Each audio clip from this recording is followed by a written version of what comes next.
Anda masih bersama dengan Kasih Paham dan kita kedatangan dari Partai Gelora, Pak Fahri Hamzah. Apa kabar, Pak Fahri? Baik, alhamdulillah.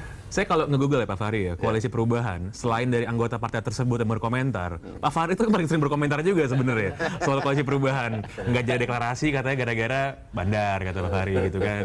Dan juga hal-hal lainnya lah gitu. Nah ini mumpung ada orang dari Koalisi Perubahan nih, Pak Fahri dan ada Pak Willy. Jadi apakah masih sama pendapat Pak Fahri bahwa ini urusan Bohir sama bandar nih Pak? Iya, sebenarnya kan yang saya ajak kita merefleksi ulang ini kan, kenapa kekacauan sistem ini terjadi, calon muncul tapi schedule-nya tidak ada. Kan schedule calon presiden keliling daerah itu kan nggak boleh dong tidak masuk ke dalam schedule pemilu. Nggak bisa ini dianggap sebagai kreativitas, itu harus ada, sebab ini kan memunculkan peristiwa sosial. Bagaimana kalau calonnya sudah banyak, tapi tidak ada dalam schedule, lalu menimbulkan biaya dan kerepotan kan di tingkat massa. Nah lagi-lagi ini saya bilang sistemnya nggak ada gitu. Harusnya pencalonan itu ada dalam sistem gitu. Yaitu menurut saya ini adalah efek dari kekacauan presidensial threshold tuh. Kalau saya membaca Undang-Undang Dasar itu wajib di dalam pemilu presiden kita itu ada primary. Artinya kompetisi dini itu difasilitasi gitu. Makanya kan kalau tidak ada threshold itu saya tadi bilang kan, harusnya ketua umum partai mewakili partainya atau mewakilkan kepada orang lain sebagai juru bicara partai untuk menjelaskan kalau partai saya berkuasa ini akan terjadi gitu. Maka akan muncul perbedaan antara partai A dan partai B dan akan lebih tajam perbedaannya itu apabila diadu sejak dini. Jadi ada waktu kita sekarang ini kalau KPU akan menetapkan nanti bulan September atau Oktober, ada waktu 11 bulan untuk melihat ini partai ini apa sih bedanya dengan partai ini?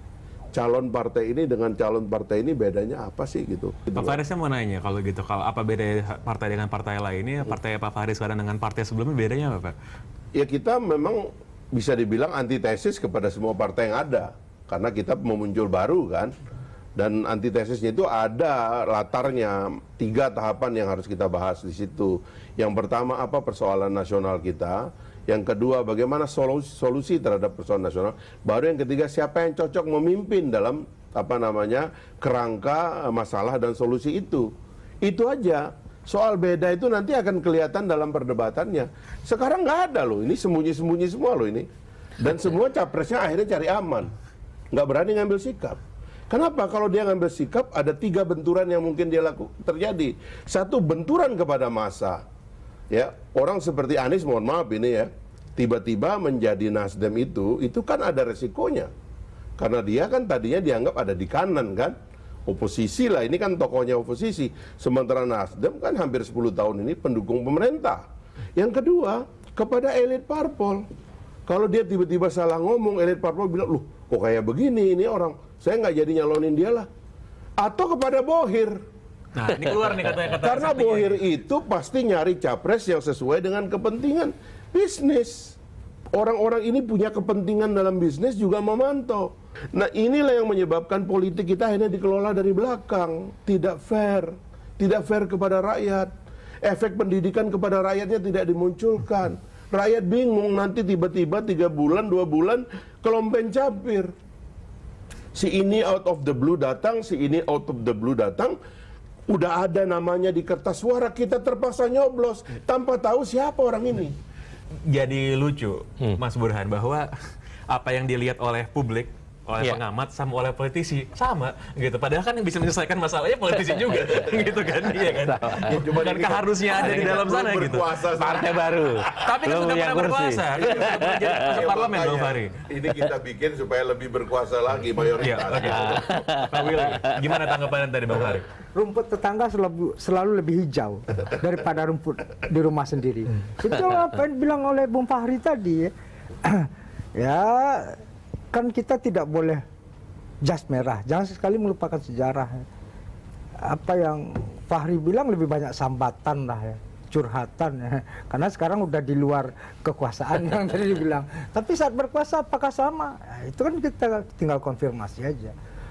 Jadi satu hal yang tadi dibilang bahasanya kontestasi itu memperlagakan perbedaan parpol, saya sepakat. Tapi pada konteks yang lain, dalam hal ini, Mang Bang Surya berbeda dengan yang lain. Itulah hebatnya seorang Surya Paloh. Dia memberikan ruang itu kepada putra dan putri terbaik. Kenapa tidak? Jadi prosesnya, tunggu dulu, Bung. Iya. Gantian kita ngomong. Tadi dia bilang boleh, kata dia tadi. Ya, kan Bung juga bilang tadi, boleh didelegat kan. Nah, dalam hal ini, Surya Paloh mendelegat itu pada putra terbaik, Anies Baswedan. Kenapa? Karena memang kita tidak punya preliminary, kita tidak punya konvensi, dan Nasdem dari awal mengusulkan konvensi. Memang jebakan Batman-nya undang-undang, tapi yang Bung Pange bilang tadi, ini kan kita tidak mau menepu air dan tulangannya. Di sini kita mengkritik itu, tapi di satu sisi kita tidak melakukan perubahan itu. Jadi saya orang yang tidak mau terjebak dalam hal yang sifatnya apa yang kita lakukan, ya itu yang kita jalan. Sekarang hukumnya seperti itu, ya itu yang kita jadikan aturan di dalam pertandingan. Berbicara bohir sederhana aja. Uang penting dalam perjuangan Indonesia. Kalau kita lihat revolusi bagaimana surat-surat Che Guevara kepada teman-teman di Perancis bagaimana menggalang dana. Itu revolusi apapun butuh uang, apalagi pemilu yang liberal seperti ini. Gitu. Jadi konteksnya tapi bukan didikte oleh bohir. Ingat itu. Bukan didikte oleh bohir. Jadi Nasdem ini ada Burhanuddin Muhtadi. Tanya, Nasdem mempelopori yang namanya politik tanpa mahar. Cek siapa yang ingin maju. Nah, ini kita berbicara orang selalu memiliki back mind. Jangan-jangan Fahri itu back mind dia melakukan itu. Nah, dia tergantung pada bohir, dia disuruh bahkan oleh bohir. Ini kita nggak tahu ya. Jadi, tapi sejauh ini bagaimana Nasdem memiliki komitmen terhadap yang namanya melakukan demokratisasi dalam politik Indonesia dengan tanpa mahar. Oke, Pak Willy. Pak Jazil, ini ngomongin perbohiran, perbandaran nih kan. Akhirnya ngomongin sekarang politik butuh uang, tapi menurut Pak Willy uang tidak menentukan siapa pilihan politiknya. Begini, Pak Fahri ini tokoh reformasi juga. Jadi salah satu indikasi yang diperjuangkan ketika lahirnya reformasi itu partai-partai politik menjadi kuat, Pak. Namun lebih dari 20 tahun ini seperti dikatakan oleh Pak Fahri, ternyata partai ini harus bekerja sama dengan bohir. Itu artinya ada kualitas penurunan di situ yang kemudian harus kita koreksi bersama.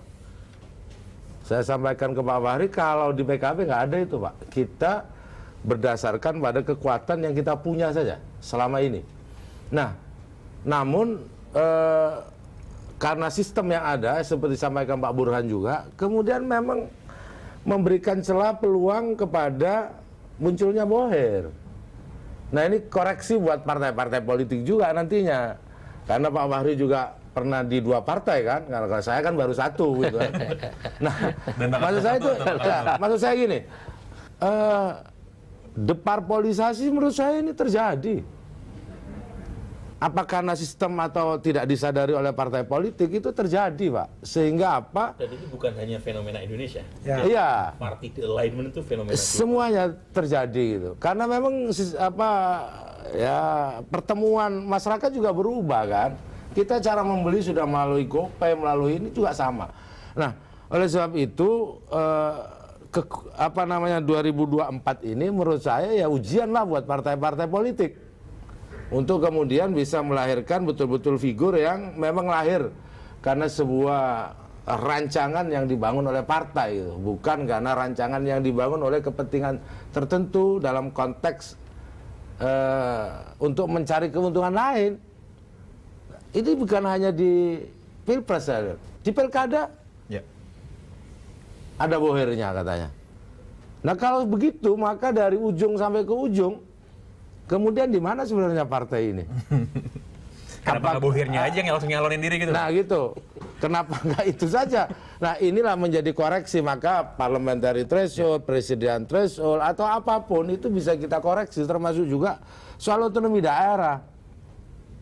Yang dulu memang diidam-idamkan agar otonomi daerah ini kemudian menjadi makmur. Memang kemudian jumlahnya bertambah, itu iya. Provinsi jadi 34, kabupaten kota jadi 38 sekarang. Iya, 38. memang secara kuantitatif berkembang, tetapi kualitatif. Makanya pemilu kita, Pak Fahri, pemilu kita ini sesungguhnya dilaksanakan di angka PDB yang memang kurang mutu untuk dilakukan demokrasi yang betul-betul bagus. Ini apa nih arahnya nih? Pak Nah, Hasil ngomong gini? begini loh Pak. Apa nih arahnya nih? Apakah- Ujung-ujungnya, akhirnya partai politik atau yang terjadi itu transaksi, Pak. Karena apa? Baik partai politik maupun warganya nggak cukup kuat untuk berdiri sendiri dan independen. Nah, kalau sudah terjadi transaksional, maka semuanya akan ditransaksikan. Termasuk ideologi dan lain-lain akan ditransaksikan, semuanya akan ditransaksikan. Nah, inilah yang kemudian melahirkan Gerolak kira-kira ini. Kan gitu, kita tahu arahnya. Tetapi kita lihat nanti di 2024 apakah Gelora akan mendapatkan suara. Nah, itu nanti- hal yang lain Iya. gitu.